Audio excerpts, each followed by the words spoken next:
Saudações tricolores, bom dia pessoal. Sexta-feira já tem um jogo oficial recomeçando o Campeonato Brasileiro, ou seja, 19ª rodada entre Fluminense e Bragantino. Eu tenho novidades do Bragantino, ou seja, o Red Bull Bragantino chega com 5 desfalques para enfrentar o Fluminense. Bom para o Fluminense que pode aí somar mais 3 pontos. Outra coisa, Arana que não passou dos 2 amistosos contra o Nova Iguaçu e o Bahia volta a treinar e deve jogar contra o Bragantino. E a provável escalação do Fluminense, Thiago Silva, Hulk, enfim. O que se prepara o Fluminense para esse jogo? Ou depois da vinheta?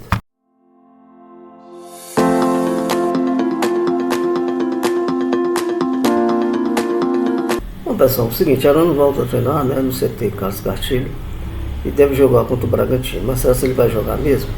Devido à ausência desses 2 amistosos que teve de preparação para o recomeço das atividades profissionais do Fluminense, o lateral foi preservado nos amistosos por conta de uma pancada. Nada mais, só uma pancada mesmo, e só foi para preservar. Então já voltou, já treinou, é uma opção, para o Zubeldia, porque antes da parada para a Copa do Mundo ele era titular absoluto.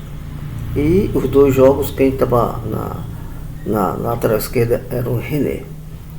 Então não houve nenhum tipo de lesão, e ele ficou fora das últimas atividades por grupo por conta de dores.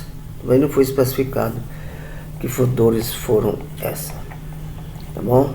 Arana de volta e recompondo o elenco tricolor. Bom pessoal, o Red Bull Bragantino, que é o nosso adversário de sexta-feira, dia 17. Tá certo? Ele vem com 5 desfalques, pessoal? Tá bom? Então o Bragantino perde peças importantes para enfrentar o Fluminense. Entre a ausência do atacante Isidro Pita, que estava servindo a seleção do Paraguai.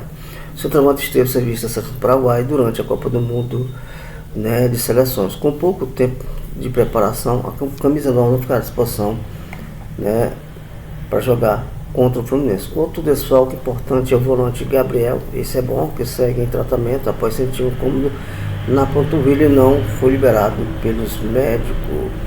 Então, mais 3 são o Juninho Capixaba, que com suspensão pelo 3º cartão amarelo. Vanderlan segue em recuperação de uma lesão no ligamento de joelho, e Davi Gomes em processo de recuperação após cirurgia do joelho. Bom pessoal, e no cenário mais positivo para o Fluminense, com o retorno do Thiago Silva na zaga, que é muito importante, porque é um zagueiro, um defensor de alto gabarito, de alto currículo, que vai dar orientações a quem vai estar ao lado com ele. Aí quem vai escalar para jogar ao lado do Thiago Silva é Luiz Zubeldia. Uma vez o Zubeldia vai colocar o melhor zagueiro que está mais adaptado a jogar com o Thiago Silva.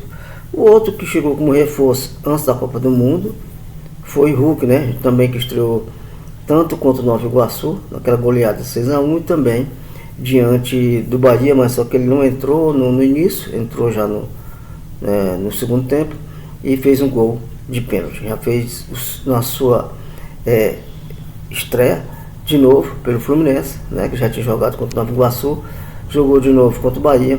E aí teve um pênalti aí, ele converteu fazendo assim seu primeiro gol pelo Fluminense. Espero que tenha muito mais gols do Hulk, para o restante da temporada de 2026. Então nós temos 2 jogadores que já serviram à seleção, são de alto gabarito, tá certo? É muito importante para o Fluminense, é fundamental esses 2 jogadores, certo? No elenco para dar mais fortalecimento. O que eu penso? O Fluminense é um time que não tem aquela individualidade de um jogador que se destaque, mas na verdade o Fluminense ele tem um coletivo forte. É um elenco que ele soma com os outros jogadores e aí fortalece o seu elenco, com as jogadas que vem principalmente do meio campo e com a genialidade do Acosta. E falar no Acosta, ele já foi renovado seu contrato até 2029, tá bom? Então nós precisamos muito dos passes de Acosta, daqueles baixinho bom de bola que abre É uma visão de jogo muito importante quando ele está jogando. E também os dois volantes, Ecos e Martinelli, também fazem esse duelo à parte, ou seja, essa participação também, quando ele se aproxima também da área. Tá bom? Agora sim, a provável escalação do Fluminense só te dá um dia antes, porque pode ser que o Zubeldia tenha dúvidas ainda no ataque, que está retornando alguns jogadores. Tá bom? Bom, outra coisa que eu percebi foi que Germancano já fez 2 gols nos amistosos, tanto Bahia quanto Nova Iguaçu. Espero que ele volte naquela fase boa que ele teve em 2022 e 2023. E aí, se ele voltar naquele perfil de um grande goleador, quem tem que ganhar é o Fluminense com as suas bolas nas redes, né? Que Germancano é um grande goleador, não resta dúvida, mas também a sua idade também, teve contusões graves aí, com certeza aí dificultou os seus gols durante algumas partidas, né? De forma retornou já, espero que ele volte com fome de gol, tá bom? Então, você que escolhe aí a provável escalação do Fluminense para enfrentar o Bragantino, precisamos somar mais 2 pontos dentro do Maracanã, 20 horas, dia 17 do Maracanã. Transmissão do Premier. Com arbitragem ainda não sei quem é, mas eu vou aqui pesquisar, tá bom? Dá o like, compartilhe e faça sua inscrição. Bom dia!